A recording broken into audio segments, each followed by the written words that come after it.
Hi, I'm James, and in this video we're going to listen to a speaker tell their story. In the rooms of Alcoholics Anonymous, a speaker will share their story with the group about their experience, strength, and recovery. This speaker, his name is Tony, is not only a recovering alcoholic but a well-known Hollywood actor. If you haven't consider subscribing. I'm here every Saturday. Enjoy the audio. Please join me and give a warm Laguna Beach welcome to tonight's speaker, Tony from Palisades.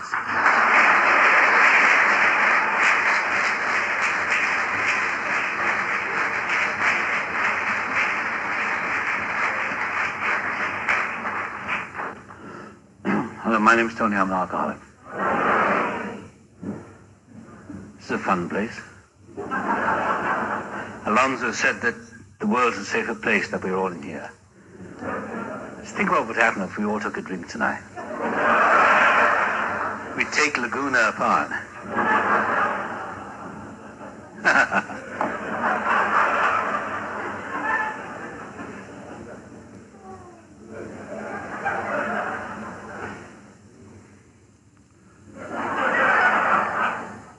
I never drank like that before.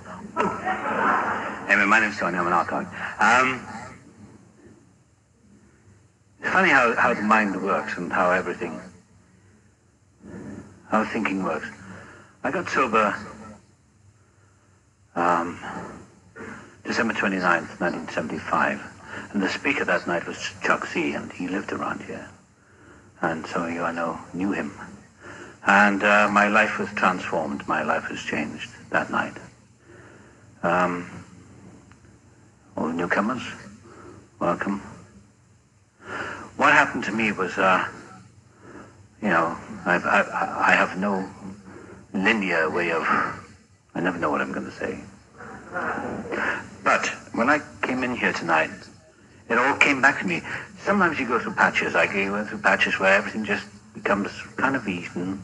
And I came in here tonight, and I don't know why, but I heard it all over again, freshly, as if I was back almost 25 years ago. And I don't know what that's about, me hearing the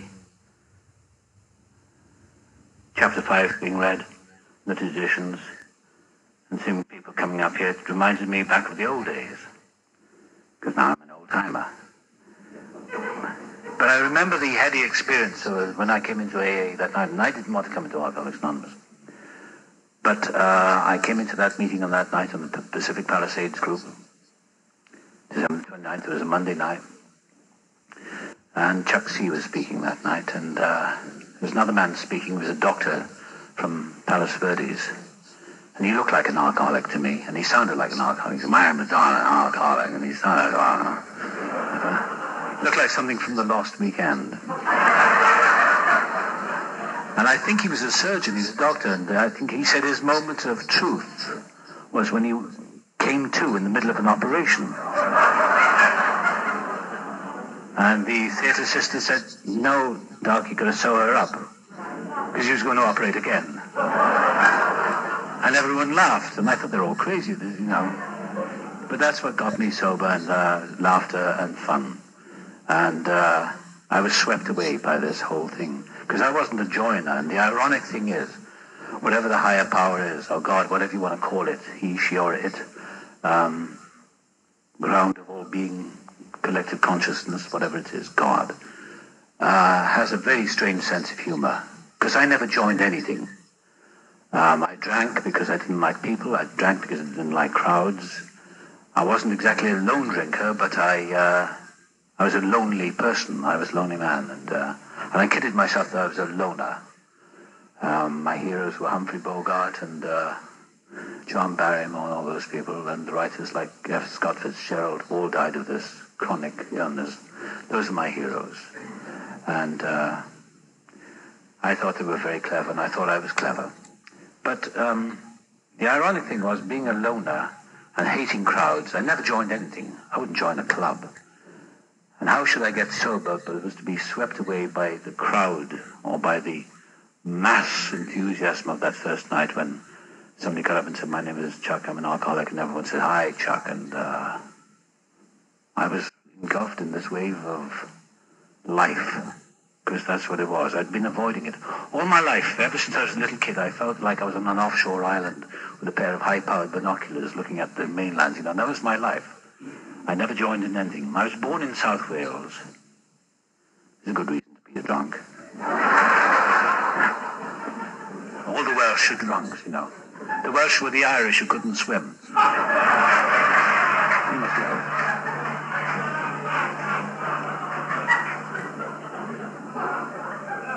I had an idyllic childhood, you know, my first few years, and then I went to school at the age of 4, and I knew I was on the wrong planet, because I didn't know what they were talking about. I sat at the back of the class in my school. My whole school career, I had one expression on my face.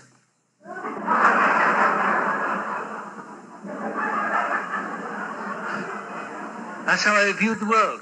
I didn't know what was going on. All my life, until I came into this program, I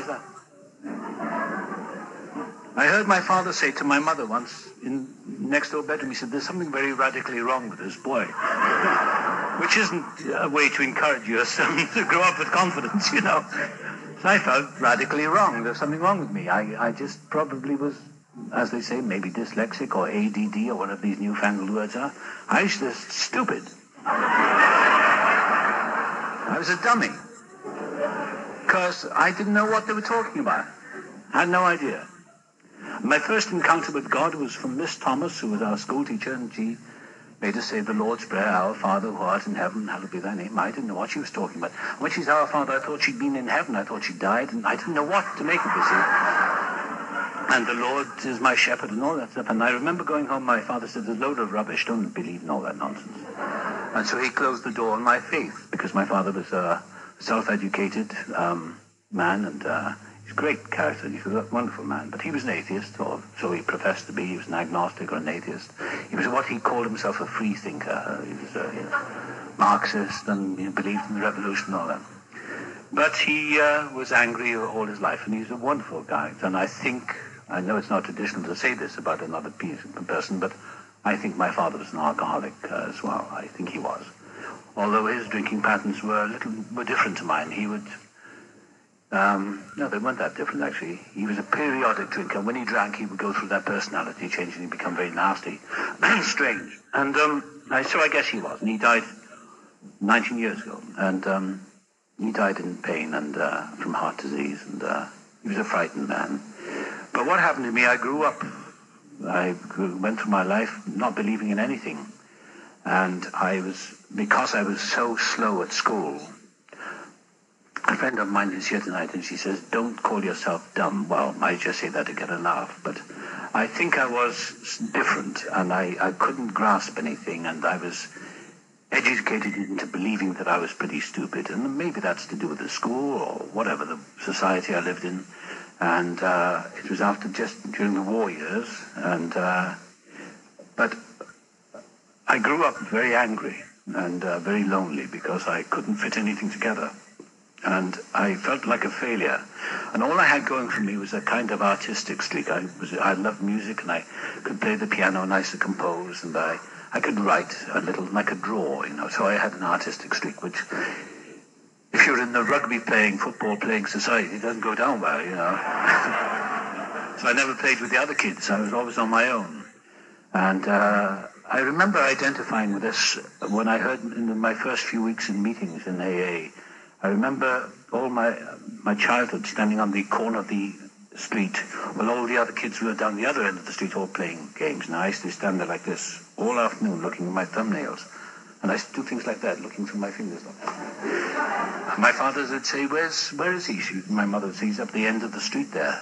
He's a very strange boy, isn't he? What the hell is he thinking about? I didn't know I don't think I was thinking about anything, really. I just didn't want to be with anyone. So being kind of rejected, I suppose, I'm not doing a psychoanalysis on myself, but being rejected by other school kids, because kids can be very cruel, and I couldn't play sport, I couldn't do anything. And rugby is a national Welsh game. It's not like American football. It's a different game, but it's a rough and tumble game, and I couldn't play it. And I had to go out sometimes and play, but once I caught the ball, and all these guys were rushing towards me, I threw the ball up and ran off the field. Now, in a masculine society, that doesn't bode well, I tell you that. They called me a few things. I used to play these dirges on piano and read poetry, which again doesn't go down well. And so I felt very rejected, which I probably was, and I rejected myself, and so I became more and more angry. And I felt like the village idiot, because that's the way I behaved. I started wearing the mask of being hopeless and helpless. And miraculously, what happened about the age of 17, I left school and I had nothing else to do, and I walked into a local YMCA place, and they had an amateur acting group there, and I asked if I could join in. I felt comfortable for the first time. They put me on the stage, and I had a small part in this play, and I remember the first line I was playing a disciple. It was about this time of the year, I think. I think it was a kind of Christmas play, and I remember I had one line, "Blessed are the meek, for they shall inherit the earth." And I remember standing there thinking, I really fit in here. Sure beats working for a living out there. So I decided to become an actor. And I went to college for a few years, and I did what you call the draft here. In England it's called national service. I went in the army for 2 years, and I came out in 1960. Hadn't been at all afflicted by alcoholism as such. I never really was a heavy drinker. I had a few beers on a Saturday night, but I didn't have the money to afford that much. And so I didn't get into any trouble, but I felt, and I'm talking about being in the military service, I felt really on the outside, but I was charmed. I had this knack of falling on my feet, just like a cat. And I had this job as a clerk in the main office there, and I couldn't type, I couldn't do anything. I didn't know how I stayed in this job. The guy who gave me the job used to look at me with a kind of puzzled look, like, how the hell did I give you this job? You can't do anything. Sometimes I'd be sitting there typing away, and I'd be typing away, looking, and I'd be, and I'd turn around, and he'd be looking at me like this. He said, "How did you get slipped through?" So I was very lucky. Anyway, I came out of the army, and I became an actor, and I did some more training, and I got some jobs in repertory companies and all that. And then in 1916, my drinking started to take a grip of me, and I remember being ill, and I would buy anyone a drink just to win some friendship because I felt so odd. And I knew that they were all laughing at me. I was classically paranoid, but what I was really was chronic alcoholic in its earliest stages. And in the early 1960s, I started getting into trouble with it. But I became, in a very short period of time, within about 5 years, I became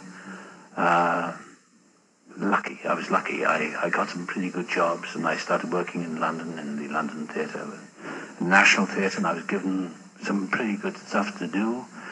And I didn't trust anyone, and I thought, what's their angle? Not realizing they were giving me a gift, that they were giving me work, because they thought I was talented. But I suspected everyone, and I would turn around and bite the hand that fed me. And I was told about my drinking. I was warned about it by the big cheese there. It was a guy called Laurence Olivier, and he was running this theatre, and I was in it, and I was trouble. And he said to me, he said, "Why are you doing this?" He said, "You're a talented guy." He said, "What are you doing all this for?" And he sent me to a psychiatrist. And he paid for one session with the psychiatrist. And I was told by the psychiatrist that I was suffering from some kind of creative tension called creative stress. Being an actor, I thought, well, yeah, of course. Wow. And I said to my wife, I was suffering from creative stress. She said, uh-huh. And so, another bottle of wine. I remember I went through, I was married. My first marriage was a disaster, mostly my fault. And out of that marriage was produced a little girl. And I left my wife after 2 years. I couldn't take any more of it. We were both crazy. And then I met my second wife, and we used to go out, and my second wife was a typically non-alcoholic. And a very nice, decent woman, very reasonable. And I say this with all respect, not making any judgment at all. But she is different. And The non-alcoholics in this room are different to us. We'd go out and I'd have, I said, would you like a glass of wine? She said, yes, I'd like a wine. She said, a glass of red wine. And so I'd order 2 bottles. She'd say, but you want 2 bottles? I said, well, yeah, 2 of us. She said, but, you know, I don't want a bottle. I said, why not? She said, well, I don't need it. Well, I'll drink it then. I said.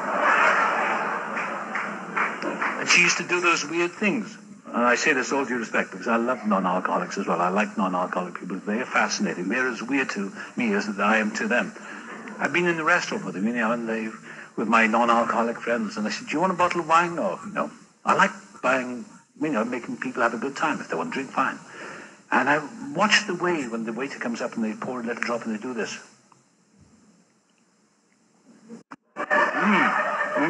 Very nice.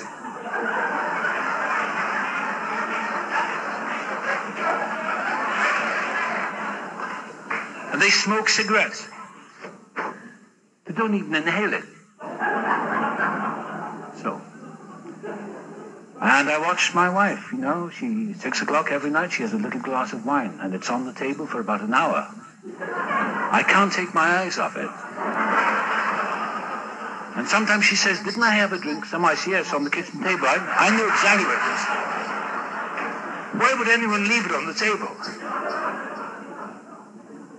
Mine was chained to my wrist. I remember after I got sober, in fact, I came back, I was in New York, and I was flying back. I've been working on something in New York, and I was flying back to Los Angeles. This is way, way back, 1976, 77, something like that. And I was sitting in the plane there, and maybe it was a Thanksgiving, I don't know, maybe it was a special day. But this, what do you call them, the flight attendant, she looked like one of us, she probably was. She was passing this champagne out, filling people's glasses with champagne. I had an orange juice or something, and I was reading a book, and I was newly sober, maybe I'd been sober about a year, and she came up and she said, would you like to drink a champagne? I said, no thanks, not for me, no. I'll have an orange juice. She said, come on, just a little champagne. I said, no thanks. She said, why not? I said, well, I have to report for work next month. And I don't know how that came out of my mouth. And she said, huh? I said, I have to go to work next month. She said, I don't understand. I said, no, do I. And I don't understand to this day. Why? I love drinking. For the alcoholic who is out there, the new one, tonight, I love booze, and I'm glad I drank. Because I'm not going to be puritanical and say, you know, I hate booze. I love booze. I loved alcohol. And it did great things for me in the early years. It got me into scrapes. It got me in a lot of trouble. But it also got me through things. It gave me a lot of confidence, and I did some things which weren't all bad. You know, some of them were good. And it gave me a kind of confidence, but it also gave me a lot of fuel for my rage and anger. And I became more and more angry as the years went by. And, of course, I drank to quell the anger and to deaden the anger and deaden the feelings, but of course it made me more and more angry. I mean, I could empty an entire room. I'd go to a party, I could insult everyone. And I've done it. I did it. People would walk out, good night, you know. I'd say to my wife, what happened? She said, don't you remember? I said, no. You insulted everyone in the room. I said, did I? She can't remember? I said, no. And then about the mid-1970s, I was, one morning I was very hungover, and I heard on the radio about this weird thing called Alcoholics Anonymous, and I heard about alcoholism, and I heard a woman being interviewed. She said, yeah, I drank for many years, and she said, I joined Alcoholics Anonymous. This was on British BBC radio. And she said, I got sober, and I haven't had a drink since. She said, it's an illness. I thought, isn't that sad? So sad. What is it like to be an alcoholic?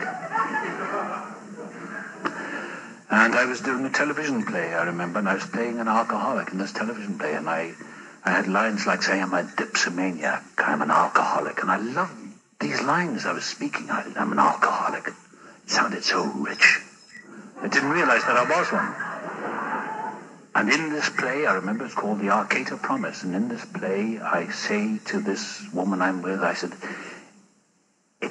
I can leave the drink, it's when the first one starts. then I've got to drink more. And I said to the actress I was working with, I said, this is me. I said, it must be terrible to be an alcoholic. But what I was doing was 12-stepping myself in a way. I was being gotten ready for this program. And then I came to America in 1974. And to New York. And I was doing a production in New York. And it was September.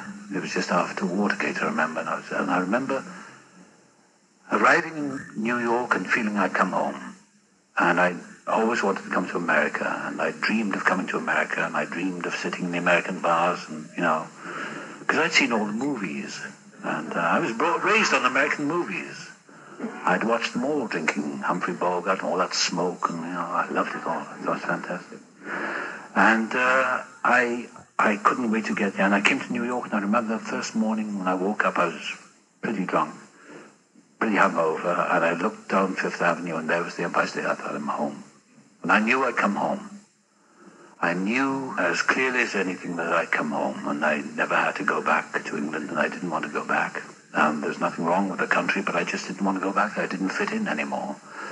And I was already becoming quite a successful actor, and the ironic and weird thing was happening. I was drinking more because I was more and more unhappy. If there's a parable in this success and all that stuff doesn't make you happy, and I learned that the hard way. I wasn't happy. I was deeply unhappy. But I couldn't figure out why, because I wanted to be successful in my job, but I was deeply ashamed of myself and deeply guilty and terrified. And I discovered the magic of the American bars. You never seem to close down here, you know. They open all night. They were in New York anyway. I used to go to a place called Charlie's and Jimmy Ray's. God. They were terrible places, but they were wonderful at the time. And I used to go over there and I'd drink and drink until I fell out of the bar stool. And but I used to have a head full of wonderful knowledge because I was self-educated, because I wasn't too bright at school, but I read books. I used to know things that nobody else knew. I knew distances in light years of our nearest galaxies, and I knew all that stuff. But I get lost in the bathroom. So all the knowledge I had didn't get me anywhere. I used to quote Nietzsche, and I'd never read Nietzsche. I used to quote Schopenhauer. Schopenhauer used to make up things that Schopenhauer was supposed to have said. I'd never even read him. One book I did profess to read was Carlos Castaneda's Teachings of Don Juan, but I never really even read him. In fact, that's what got me sober, because I was on my way to New Mexico to find that peyote, but I never got there. And I was working in this play, and there was a woman called Mary. She's dead now. Her name is Mary Doyle. I'm not breaking her. I think she used to call herself Mary Doyle. And she had a wonderful Irish sense of humor. She used to laugh at all my stupid jokes. And I know she had this spirit about her, and she was a real program of attraction. She seemed to be warm-hearted, and she had this great laugh, and I know she smoked, and I thought, oh, what a wonderful woman she is. And somebody told me, they said, you know, Mary's an alcoholic? I said, really? They said, yeah, and I said, she's never drunk. They said, no, she's in Alcoholics Anonymous. I said, oh, that's really sad. I thought, well, no wonder she smokes a lot, because she'd have to do something. And she used to smile at me, you know, that AA smile. Hi. How are you? Fine. Okay. She used to come over to the bar with me sometimes, and she'd have a coffee, and I'd sit there, and I said, would you like a beer? She said, no. I said, well, oh. I said, you don't drink at all? She said, no. She just used to whisper, she said, no, and she'd look pitiful at me, and, you know. And, so this went on, and towards the end of the run in New York, in 1975, it was in the summer of 75, and I was about to leave New York and come over to California. I had some work to do here, and I was in a party, and I was so smashed that night. And I think I'd smoked a bit of glass, and I wasn't into that. I'm just a drunk. I'm an alcoholic. I'm a drug addict, really, because that's all it is. It's another form of narcotic. But I was so smashed that night, in such bad shape, and I asked Mary if she would help me.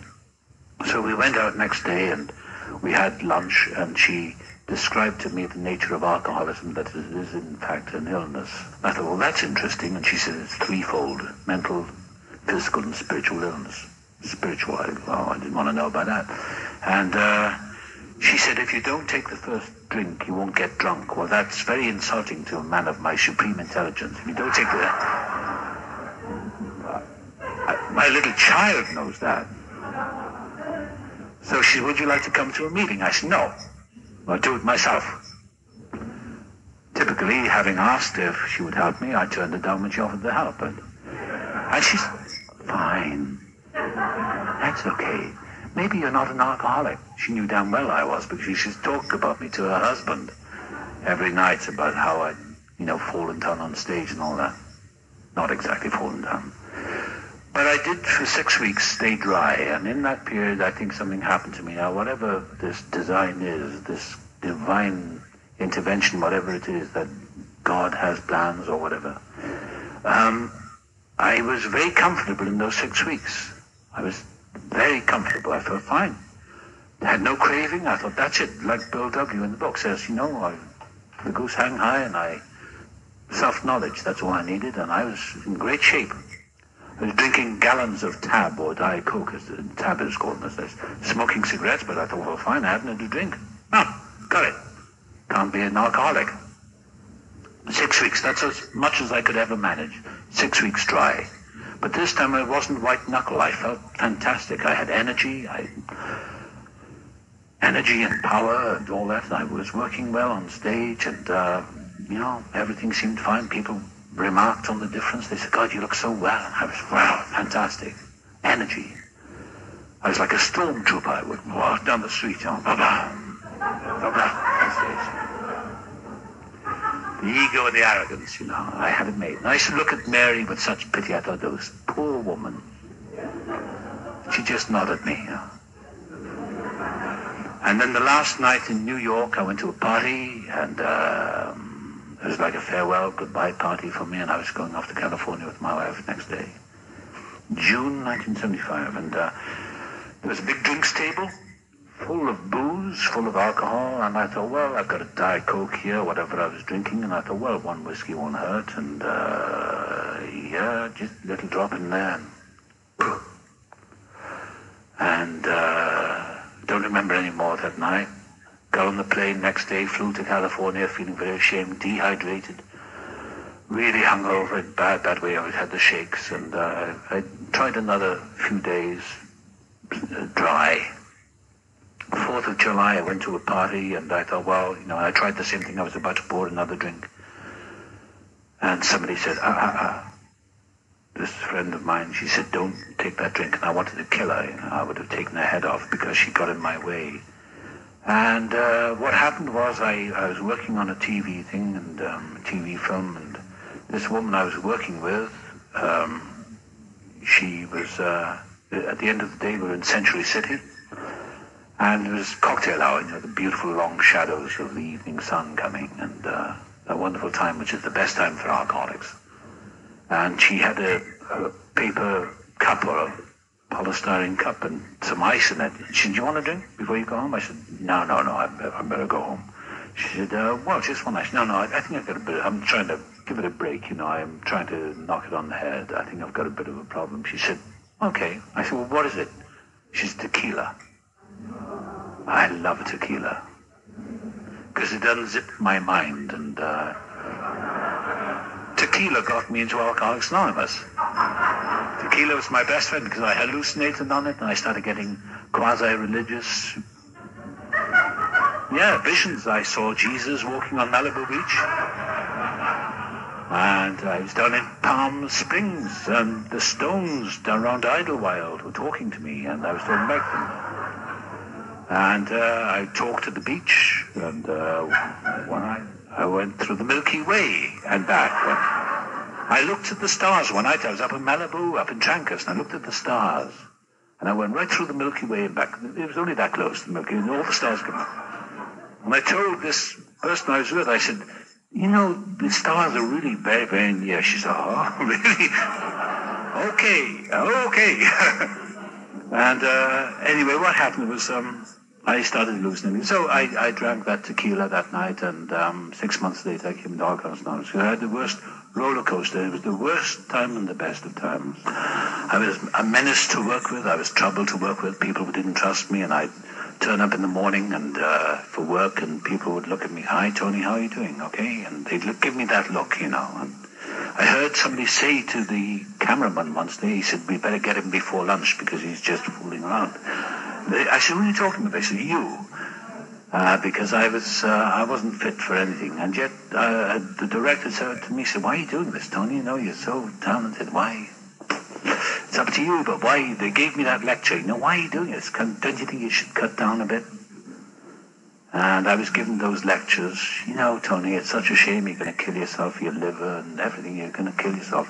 What I was more scared of was the driving. I used to get in my car and drive over the canyons, and I didn't know where I was going, and I would never remember the next day where I had been, and I'd check the front of the car to see if there were any dents or any blood or anything like that, because I didn't know I could have killed someone.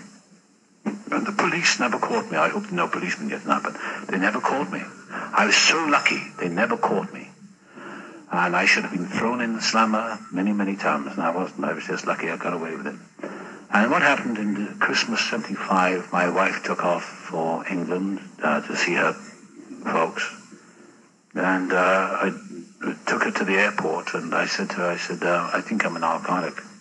She went very cold on me, because she said, "Well, maybe you are. It's up to you." And I heard, and I dropped her at the airport, and I got out the car to let her go. I said, "Well, have a good time in Christmas, yeah, and you." And she walked away. And I watched as she walked into that arrival area, or the departure area, and I thought, wow, I think I've lost everything. I finally kicked out everything. All my friends have gone. I'm kicking everything out of my life. It's like I'm pushing away the very feast of life. And I got back to my apartment, and I was very depressed. And a couple of days later, I drove down to Palm Springs. I drove down to Arizona. I was on my way, really, to Santa Fe. I wanted to go down to New Mexico. I wanted to find Carlos Castaneda. I wanted to find that peyote, because booze wasn't working for me anymore, and I wanted to find those magic mushrooms, or whatever they were. And I got as far as Phoenix, and I stayed in some crummy hotel, and I sat there in that bar that night. It was Christmas Eve, and I sat there. God, I just remember this. Yeah. 25 years. I sat in that bar, and they had an old-fashioned jukebox. And I kept putting the quarter in the jukebox, whatever it was, and I kept playing Neil Sedaka's Solitaire. And throughout the Boats and Trains, the Bacharach song over and over again. And I remember these two big guys sitting on the bar stool, so he's going to put the same... Hey, he said, "Mister, can you change the tune?" I said, "Don't you like it?" "Yeah, but not 15 times. Come on." I went up to my room, and I felt the despair and loneliness, and I decided I was going to become a country western singer. I don't know why you think that's funny. I'm not.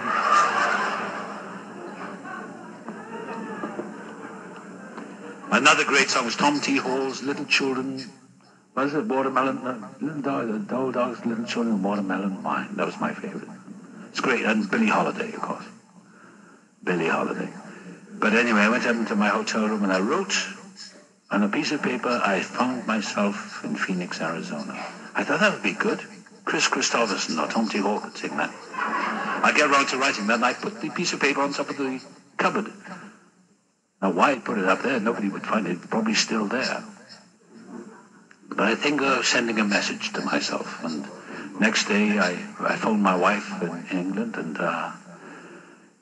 it was early morning their time, and I said, "Happy Christmas." She said, "And you? Where are you?" I said, "In Phoenix, Arizona." "Oh, well, have a good time." She put the phone down, and that was it. I thought, well, I've really lost everything. The one person I could trust in my life is gone.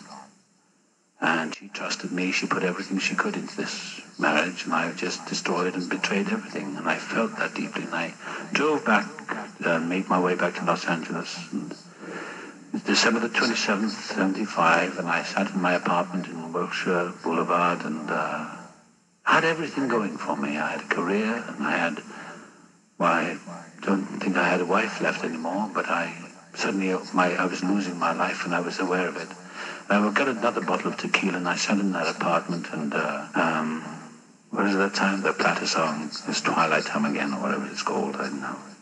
And I felt the loneliness that I guess we all feel at that point of desperation. And the phone rang and I was invited to a party, and I went to this party up in Holmby Hills, and I sat under the piano most of the evening, which is not a place for a social drinker, but that's where I sat. And I made trouble, and as a friend of mine was an agent, and he said, come on, Tony, it's time you went home, and they stood me on the doorstep of the house, and I remember vaguely some people saying, is he okay? And they were talking about me, and I said, I've lost my car. Somebody's stolen my car. They said, no, they didn't. Nobody's stolen it. You left it in the middle of the street where the lights are on, and we saw you and rescued you in your cars back in the apartment. We took it back, and we brought you here for your own safety. I said, I don't remember anything of that. I said, well, you did. I said, oh. I said, well, one thing I do know is I'm an alcoholic, and I developed very fast. And something went on. The light turned on inside me, and I looked up at the trees, those eucalyptus trees, and I thought, somebody up there really likes me. I thought of that movie with Paul Newman, Somebody Up There Likes Me, and I thought, somebody up there likes me because I should have died years ago. I should have been killed, or I could have taken out a whole family in a car, in a car smash, an auto smash. And I said to this fellow, I said, I need help, and I need to phone Alcoholics Anonymous. And I went up to his house, and he got me the number. And I stayed there, I slept on the sofa, I think, and next day he dropped me at my apartment, and he said, well, good luck. And I didn't bother to phone AA, I didn't think it would be open on Sundays, but I waited until the Monday morning, and I phoned AA, and it was the West End sort of branch office of, it was in Westwood Boulevard then. And I phoned, and I said, and this woman said, hi, Alcoholics, can I help you? I said, yeah, my name is Tony, and I think I'm an alcoholic. And there's a very nice elderly voice of a lady. She said, okay, honey, can we come and get you? I said, no. I said, I'm at the end of my rope. She said, well, that's beautiful. I said, I'm finished, I'm washed up. No, that's great, just great. I said, I want to, she said, where are you? I said, I'll come in and see you. So I got the address, and I took my car, my poor battered car, after this long journey from Arizona, and I parked it just south of those old railroad tracks they used to have then on Santa Monica Boulevard. And I started walking up that way, and Westwood Boulevard, and I thought, maybe I'm making too much of a big thing of this. I'm an actor after all. Maybe I'm melodramatizing this. And another voice in me went off like a little whisper. It says, just get to the place and do something for yourself for once. Don't be such a jerk. And I went into this office, and it was up the stairs, I think I remember, and I expected to see a bunch of old people in rags holding on to each other. So I thought what it was, I really thought that, Joe would say to Doris, okay, Doris, you can drink tomorrow now, we'll come out with you, make sure you don't drink too much, and then it's my turn tomorrow. I had no idea. And I walked into this office, there were no drunks lying on the floor, it's just a nice, clean, pine wood little office, and this nice elderly lady called Dorothy, I came in and I said, my name's Tony. She said, hi, honey. And I thought, I'm in with the Christian Brigade now, and tambourines, and Salvation Army. And that's wonderful, but I didn't want any part of it because I hated Christianity and church, whatever it is to do with worship. And I sat down, she gave me coffee, she said, and she described the nature of alcoholism. She came up with that same stupid phrase, if you don't take the first drink, you won't get drunk. I said, these people are simpletons. And she said, give me your phone number, and, I'll get somebody over to see you, and they'll phone you and take you to a meeting. I said, meeting? Yes, a meeting. I said, is it religious? She said, no. I didn't know why I was calling, because I'd already seen Jesus walking on Malibu Beach. I'd been through the Milky Way. I'd seen the angels sing. And so, as I got up to go, she said the most astounding thing. She sprung the terrible 3-letter word on me. And she's a little woman, little lady, her name is Dorothy, and she said, why didn't you just come home and rest, honey? And I looked at her, and I started feeling this terrible, I thought I was going to cry. But she said, it's like those swallows coming home to Capistrano. She said, why don't you come home and rest?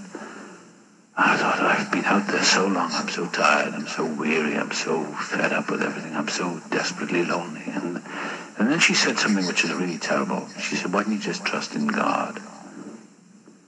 And at that moment, the gates opened, and something happened, and I grabbed hold of her. Because I knew within a split, and it was like a fast-forward microchip. It went right through my life, backwards. I thought, everything I've tried has failed. I thought, why not? G-O-D. And I'd sat in churches looking at stained glass windows and wondering what it was all about. And I walked down on the street in Westwood Boulevard. It was probably about 10 o'clock in the morning, and beautiful sunny morning, and everything brightened up, and this big, powerful voice, wraparound sound, said, it's all over. And now you can get on with your life, and it's all been for a purpose, so don't forget one moment of it. Now go about your business. And it was that clear. And the craving to drink left me at that very moment. It's never come back. So I take it at that moment I came in contact with a power which is so fascinating and so infinite and so all-consuming. I was taken to my first meeting that night, and a man called George picked me up. He phoned me up. He said, my name is George, I'm an alcoholic. And he picked me up. He slammed the phone down once he got the address. I thought, damn, I can't stop him coming. The bell rang. I walked down, there was George, real Alcoholics Anonymous. Hi! Shook my hand, broke my hand. My name's George, I'm an alcoholic. And his girlfriend, Lila, she chewed gum. Hi, honey.